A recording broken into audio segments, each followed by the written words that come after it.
పిలిచి మటన్ కూర వేసి పెట్టారనుకోండి, ఒక్క ముద్దైనా వదిలిపెడతామా?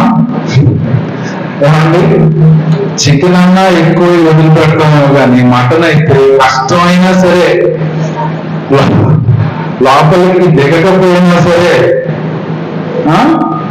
ఎవరన్నా ఏమన్నా అనుకుంటారేమో అని కూడా పట్టించుకోకుండా ఒక్క మొక్కలో వదిలిపెట్టను. నేనైతే వదిలిపెట్టను. నేనే మొక్కవాటంగా చెప్పట్లా, మటన్ మీరు తప్పుగా అనుకోరు కాబట్టి చెప్తున్నాను.